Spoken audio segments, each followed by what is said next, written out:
शङ्कर हृदय निवासिनी पार्वती परमेश्वरी शङ्कर हृदय निवासिनी पार्वती परमेश्वरी। जय जगन्माता देवी बगलामुखी। ओं ह्रीं बगलामुखी सर्वदुष्टानां वाचं मुखं पदं स्तंभय जिह्वांकीलय बुद्धिं विनाशय హ్రీం ఓం స్వాహ।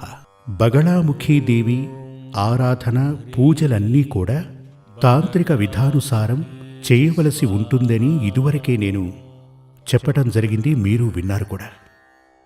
తాంత్రిక విద్యల గురించి చాలా మందికి చాలా మూఢనమ్మకాలున్నాయి। తాంత్రికమంటే చేతబడి చేసేది, దుర్మంత్రవాదం అలా అని అనుకుంటూ ఉంటారు। అలాంటిదేం లేదు। పూజా విధానాలు వచ్చి 3 విధాలుగా ఏర్పాటు చేశారు। 1 వైదికం, 2 ఆగమం, 3 తాంత్రికం। ఈ 3 విధాలుగా పూజా విధానాలు ఉన్నాయి। ఏంటంటే మనకు ఈ దేశంలో వచ్చి మనుషుల్ని రక్షించగలిగే వైద్యం 3 విధాలుగా ఉంది కదా। సాధారణంగా చెప్పాలంటే హోమియోపతి, ఆయుర్వేదం, అలోపతి। ఇవి మనుషుల యొక్క ఆరోగ్యానికి సంబంధించినవి కదా। అదేవిధంగా మనుషులందరికీ ఆధ్యాత్మికంగా అవసరమైనటువంటివి ఆగమ శాస్త్రం, వైదిక శాస్త్రం, తాంత్రిక శాస్త్రం। తాంత్రిక శాస్త్రం అనబడే 3 పూజా విధానాలు। ఈ 3 పూజా విధానాలలో మహత్తర శక్తివంతమైన పూజా విధానం ఈ తాంత్రికం। కేరళలో శబరిమల, గురువాయూర్ ఇలాంటి మహాపుణ్యక్షేత్రాలలో నిర్వహించే పూజా విధానం తాంత్రికమే। అది ఎలా మోసమైన పూజా విధానం? కొన్ని క్షేత్రాల్లో తాంత్రికాన్ని బ్యాన్ చేయమని అంటున్నారని విన్నాను। అదంతా కూడా తాంత్రిక విధానం ఏమిటో వివరంగా తెలియకపోవటం వల్లే। కానీ ఇప్పుడు చాలా క్షేత్రాలలో మోసపూరిత ఆచార్యులు చాలామంది కనపడుతూనే ఉంటారు। దుర్మంత్రవాదం, బ్లాక్ మ్యాజిక్। ఇందులోనే మీరందరూ కూడా వినే ఉంటారు కదా, ఆ టీవీల్లో అక్కడ వస్తూనే ఉంటాయి, నరబలి చేసేశారు అని। అవునా కదా? ఇలాంటివన్నీ దుర్మంత్రవాదులు చేస్తారు। దుర్మంత్రవాదం దీనికి తాంత్రికానికి సంబంధమే లేదు, అది వేరే విధానం। అది విధి కాదు, దాన్నొక పిచ్చితనమని చెప్పవచ్చు। మాంత్రికులు చేసేటువంటి పూజా విధానం అది। తాంత్రికం వచ్చి సాక్షాత్తు మహాదేవుడైనటువంటి పరమశివుడు స్వయంగా మనకు ఇచ్చినది। అంటే మహాదేవుడు భైరవుడు అనే ఋషివర్యుణ్ణి పిలిచి ఆ భైరవునికి మహాదేవుడు ఇలా చెప్పాడు।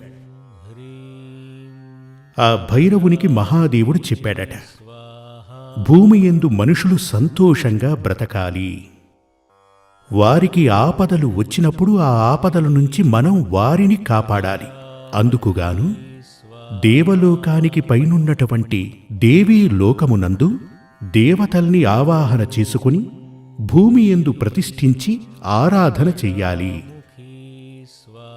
దానికి ఓ పూజా విధానాన్ని నువ్వు లిఖించవలసి ఉంటుంది, అందుకు మంత్రాలను రచించవలసి ఉంటుంది। ఆ పూజలు మంత్రాలు కూడా 2 విధాలుగా ఉండాలి। 1 దైవ సంతృప్తికి, దైవ చైతన్యానికి అంటే పవర్కి, మరొకటి మనుషుల్ని ఆపదల నుంచి కాపాడటానికి। ఈ విధంగా మహాదేవుడు ఉపదేశించిన ప్రకారం, ఆదేశించిన ప్రకారం లిఖించబడినది। దాని ప్రకారం భైరవుడు అనే ఋషి లిఖించి గ్రంథస్థం చేసినదే తాంత్రిక పూజ। చూసారా? దుర్మంత్రవాదులు నీచ శక్తి కోసం లిఖించబడినది కాదు, మనకు వేదాలు ప్రసాదించినది మహాదేవుడే। వేదదాయకుడు ఎవరు అంటే విష్ణువు కాదు, బ్రహ్మ కాదు, మహాశివుడు। త్రిమూర్తుల యందు మొదటివాడైన శివుడు, మహాదేవుడు అంటే శివుడు, కైలాసనాథుడు, పార్వతీ వల్లభుడు। ఈ చతుర్వేదాలను మనకందించినవాడు మహాదేవుడే।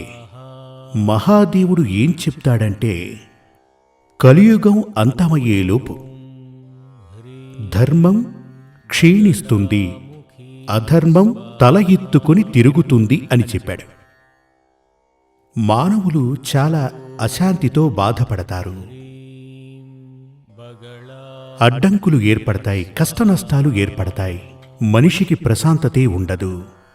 ప్రశాంతత లభించాలి అంటే, కలి కోపాన్ని కంట్రోల్ చెయ్యాలి అంటే ఈ భూమి మీద దేవతలు నివసించాలి. ఇదివరకు ఈ భూమి యొక్క సంరక్షణా భారాన్ని దేవుళ్లే నిర్వర్తించేవారు, ఇంద్రాది దేవతలు. భూమి సంరక్షకుడు ఎవరు అంటే ఇంద్రుడే. కాని ఈ కలియుగంలో వైదిక యాగాల మంత్రాల ప్రసక్తి లేనే లేదు.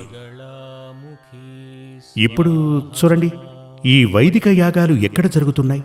చాలా అరుదు కదా.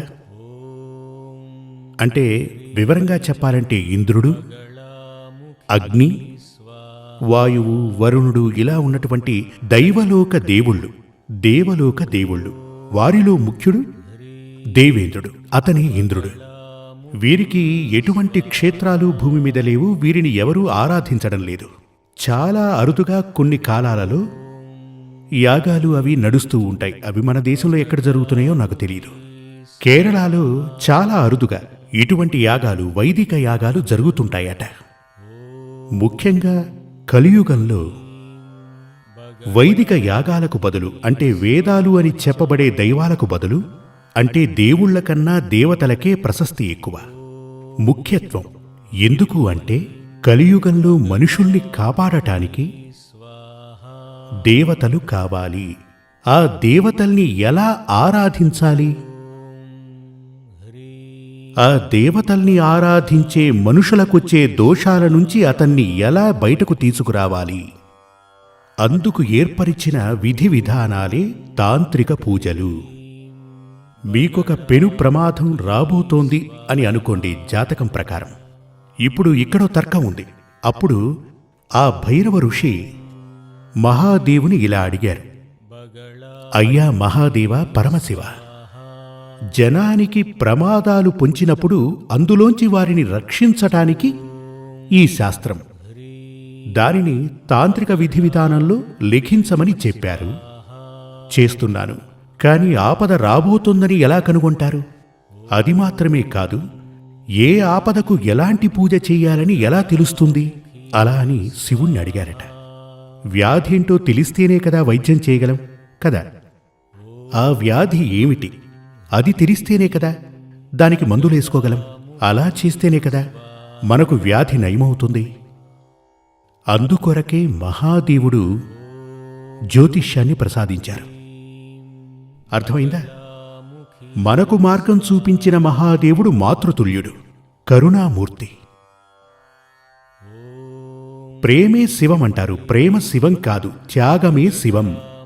శివుడే గనక కోరుకుంటే సకల ఆభరణాలు ధరించి చాలా గంభీరంగా 1000 మంది ఇంద్రులకు సమానంగా జీవించగలరు. కాని ఆయనకు ఏమీ వద్దు. ఓ ఏనుగు చర్మం ధరించి విభూతి పూసుకుని నాకిది చాలు అలా ఉంటారు, అన్నింటినీ త్యాగం చేసి త్యజించి. అటువంటి మహాదేవుడు, కరుణాభరణాన్ని ధరించిన మహాదేవుడు ప్రసాదించినదే ఈ తాంత్రికం, జ్యోతిష్. అటుపై మహాదేవునికి కుమారుడైనటువంటి సుబ్రహ్మణ్య భగవానుడు జ్యోతిష్యంలో కొన్ని మార్పులు చేశారట. జ్యోతిష్యంలో కొన్ని కొత్తవి కనుక్కోవటం జరిగింది. ఏది ఏమైనా వీటన్నిటికీ అధిపతి అని చెప్పబడేవారు మహాదేవుడు. అందుచేతనే లోక గురువు, దక్షిణామూర్తిగా కీర్తింపబడ్డారు. లోకానికి గురువెవరు? దక్షిణామూర్తి. ఆ దక్షిణామూర్తే సాక్షాత్తు మహాశివుడు. మహాదేవుడు ప్రసాదించినదే తాంత్రికం. తాంత్రిక విధి పూజలు అంటే చాలా శక్తివంతమైన పూజలు. ఆగమ శాస్త్రానుసారము, వైదిక శాస్త్రానుసారము నమశివాయ అనే మంత్రాన్ని జపిస్తున్నప్పుడు నమశివాయ అలా అంటాం, పంచాక్షరాలు. అదే తాంత్రికంలోకొస్తే ఓం హ్రీం నమశివాయ బీజాక్షరాలు చేరుతాయి, శక్తివంతమవుతాయి. ఇదే విధంగా ఒక్కో మంత్రానికి బీజాక్షరాలు కలిసినప్పుడు అది మహాశక్తివంతమవుతుంది. బీజాక్షరాలు కలిసినటువంటి మంత్రాలు ఉన్నవి తాంత్రికంలోనే.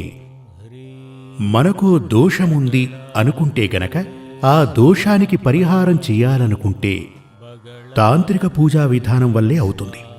ఇప్పుడు మీరు ఇల్లు కట్టారనుకోండి, ఆ ఇంటిలోకి గృహప్రవేశం అది చేయడానికి పూజలవి చేస్తుంటారు కదా, దానికి వైదిక పూజ చాలు. గణపతి హోమం చేయొచ్చు, నవగ్రహ హోమం చేయొచ్చు, లక్ష్మీ పూజ చేయవచ్చు. ఇదంతా కూడా తాంత్రికంలోనే చేయాల్సిన అవసరం లేదు, వైదికంలోనూ చేయొచ్చు. క్షేత్రాలు అంటే తమిళనాడులో చాలా రకాల క్షేత్రాలు కట్టి విగ్రహ ప్రతిష్ఠ చేసి ఆరాధన అవి చేస్తుంటారు కదా, వారు ఆరాధన చేసేది ఆగమ శాస్త్ర విధి విధానుసారం. ఇక కేరళలో ఉన్న ముఖ్య క్షేత్రాలలో, అక్కడున్నటువంటి అన్ని క్షేత్రాలలో అని చెప్పవచ్చు, అక్కడంతా కూడా తాంత్రిక విధానుసారమే పూజలు చేస్తుంటారు. తాంత్రిక విధానుసారం చేసే పూజకు శక్తి ఎక్కువ. అందుచేతనే తాంత్రిక విధానం, తాంత్రికం అంటే చేతబడి చెయ్యటం, దుర్మంత్రవాదం, ఇటువంటి భావన మానుకోండి. ఎందుకంటే తాంత్రికం చేతబడో దుర్మంత్రవాదమూ కాదు. కానీ కొందరు వచ్చి తాంత్రికంలో రెండు నేను ఇదివరకే చెప్పాను కదా, ఒకటి దైవ ప్రీతి కోసం, అంటే దేవుణ్ణి ఆవాహన చేసుకుని ప్రతిష్ఠించి ఆరాధించే పూజా విధానాలు కలది. మరొకటి మనుషులకు రాబోవు దోషాలను రాకుండా చేయటానికి, వచ్చిన దోషాలకు ఉపశమనం కలిగించటానికి చేసేది. ఇది కూడా తాంత్రికమే. ఇదే కాకుండా ఆ భైరవ మహర్షి లిఖించునప్పుడు 2 గ్రంథాలుగా లిఖించారట. ఒకటి భైరవ తంత్రం, మరొకటి కపాల భైరవ తంత్రం. భైరవ తంత్రం అనగా కేరళలో తంత్రివర్యులు అంటుంటారు కదా, అక్కడి క్షేత్రాలలో పూజలు నిర్వహించువారు వీరే. తాంత్రికాన్ని పఠించిన వారు తంత్రి. తంత్రి అని ఎవరినంటారు? తాంత్రికాన్ని క్షుణ్ణంగా పఠించిన వారినే తంత్రి అంటారు. అంటే తాంత్రికంలో చాలా లోతుగా, ఉద్దండులు అని కూడా అనవచ్చు, వారే తంత్రి. అంటే దుర్మంత్రవాదులని అర్థం కాదు, దుర్మంత్రాలు చదివినవారు కాదు. ఈ కపాల భైరవ తంత్రం నుంచే, అంటే కాలం గడిచే కొద్దీ జనాలందరూ కలిసి దానిని దుర్వినియోగం చేశారు.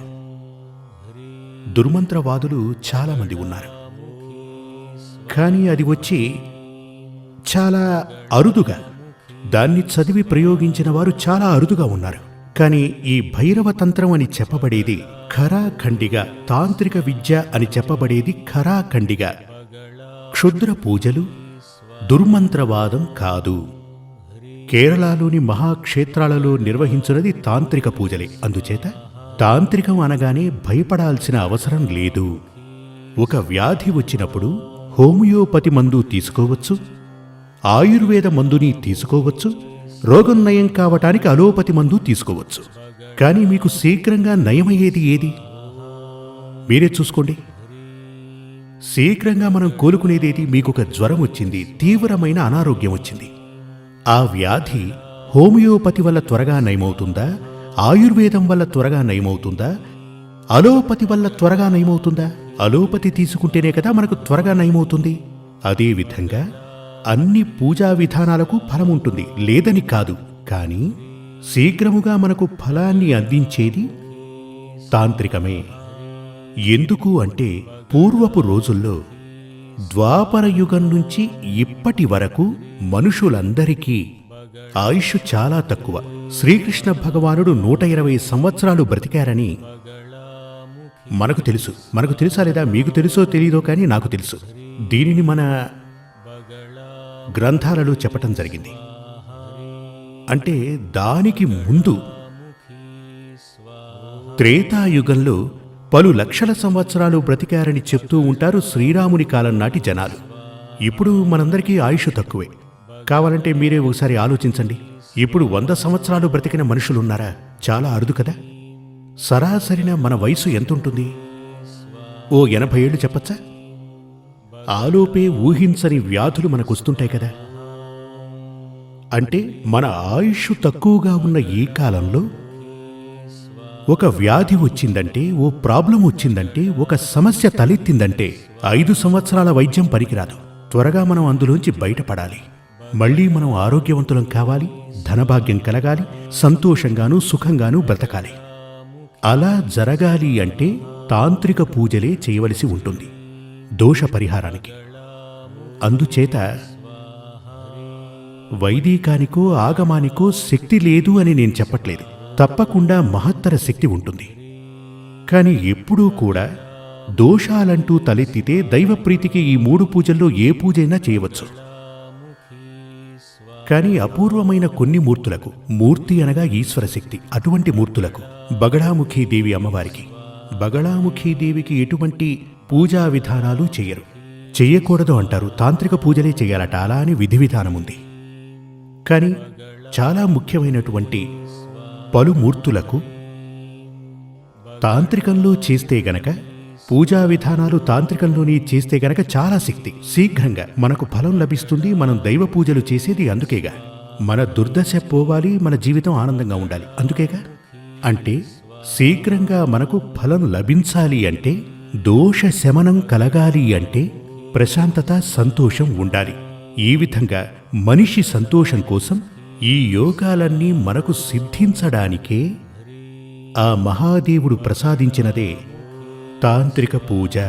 ఈ తాంత్రిక పూజలకు భయపడక్కర్లేదు. అది చేతబడో బ్లాక్ మ్యాజిక్కో కానే కాదు. కానీ చేతబడి బ్లాక్ మ్యాజిక్ అంటూ ఏదైనా ఉంటే దాన్ని మార్చాలంటే తాంత్రిక విద్యే కావాలి, వేరే ఏ పూజ వల్ల కాదు.